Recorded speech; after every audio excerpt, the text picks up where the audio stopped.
Okay, magandang araw po sa ating lahat mga kababayan. At ito pag-usapan naman po natin itong si ang ating Vice Presidente ano, Vice. Oh. Pasensya na kayo ha. Well, kaya ko napili ito dahil medyo talagang kakaiba. Opo, kakaiba pong mag-isip po ang ating Vice Presidente talaga. Malayong-malayo po sa utak po ng ating Pangulo at kahit po sa mga pangkaraniwang mamamayan, parang mahirap siyang intindihin eh. Yan po ang naoobserbahan o nakikita natin ngayon dito sa ating pangalawang Pangulo. Kaya ko po nasabi yan dahil ito na naman po bumanat na naman po itong ating Vice Presidente sa ating administrasyon. Ito pong patungkol doon sa pagpunta niya. Nagpunta kasi siya doon sa saan ba 'yon? Mindanao, taga Mindanao naman siya. Wala doon po sa mga naapektuhan nitong kalamidad, ito pong malakas na lindol na nangyari diyan. Parang pinupuna na naman po ng ating Vice Presidente yung ginawa po ng ating administrasyon, yung ginawa nila kung saan nagpuntahan itong mga gabinete po ni Pangulong Bongbong Marcos para maghatid at tignan po yung mga mga pangunahing pangangailangan ng mga apektadong mga pamilya doon. Ano po? Matatandaan po natin na pagkatapos po ng lindol diyan po sa Mindanao, kagad-agad po hindi po nagpatumpik-tumpik ang ating Pangulo para magpadala po ng kanyang mga sekretary para tumulong. Ano po? At kasabay niyan, yung pagbibigay din po nila ng mga tulong, kagaya po ng pagkain, financial, at yung tawag dito, yung mga materialis po sa pagsisimula o pagpapatayo ng kanilang pansamantalang masisilungan. Pati pabahay nga po, pinangako na po ng administrasyon dyan di po ba? Maging ang Pangulo, personal din pong pumunta ang ating Pangulong Bongbong Marcos para personal din niyang makita kung ano po yung mga talagang kailangan pong tulong dyan sa mga naapektuhan dito sa malakas na paglindol na ngayon. Pero sa kabila niyan, ito pong ating Vice Presidente ay bumanat. Lumalabas kasi sa kanyang mga binitawang salita na mali daw ang ginagawa po ng administrasyon. At ito po ang kanyang pahayag, basahin po natin ha.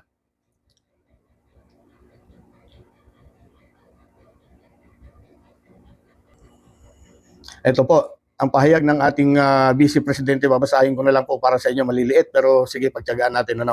Ang sabi ng ating Vice Presidente, may bagyo o lindol, hindi dapat ayuda ang ibigay sa mga Pilipino, kundi trabaho, dahil ang ayuda nauubos yan.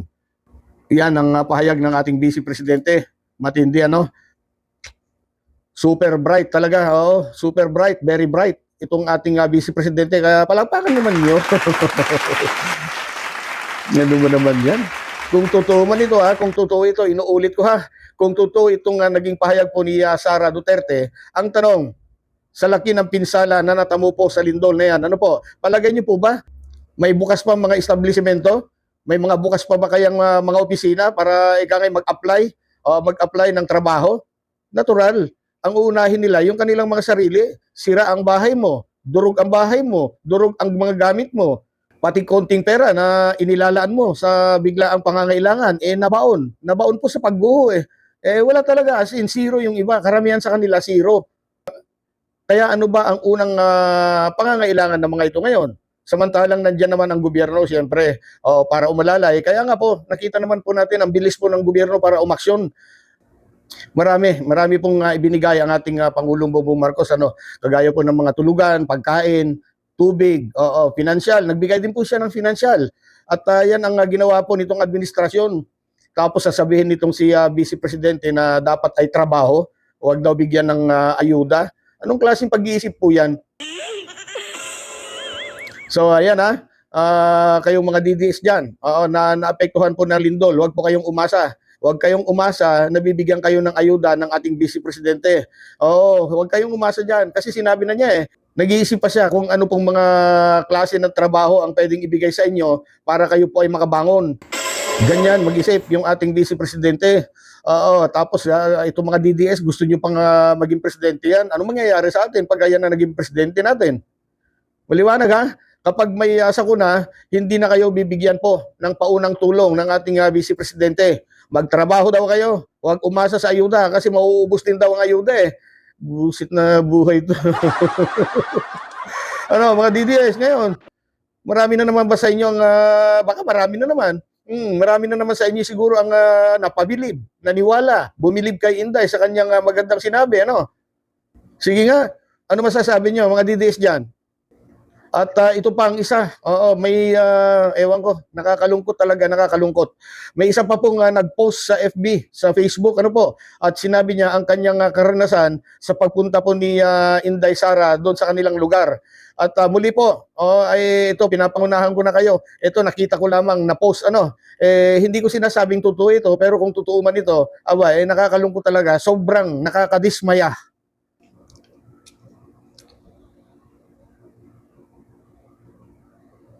Ito po ang kanyang post. Ayan, basahin natin. Nag-e-expect kami kay Inday na yung kagaya kay BBM. Mukhang DDS pa nga yata ito eh. Ang tawag niya kasi kay Pangulong Bongbong Marcos ay BBM lang. So, I suppose, ano ito? DDS din ito. So, ulitin natin. Nag-e-expect kami kay Inday na yung kagaya kay BBM na pabahay, pero sabi ni Inday, wala na daw silang oras. Kaya ang binigay na lang po is yung trapal lang. May butas pa yung iba. Wala namang kaming magawa kasi vice presidente siya. Baka sabihin, maarte kami. Kita po ninyo. Ang sama ng loob ng batang to. Ewan ko kung bata, mukhang bata pa eh. Tapos ngayon, ganyan, sasabihin natin, oy, gawin natin presidente yan. Matindi. Grabe. Talagang masaklap. Nakakadismaya. Lalo na yung sinabi niyang wala na daw siyang oras. Wala na daw silang oras para, ewan ko siguro, wala na silang oras para mamili. Pero hindi ganun eh. Bago ka pumunta doon sa isang lugar kung saan alam mong may mga nangangailangan doon, dapat naghanda ka na.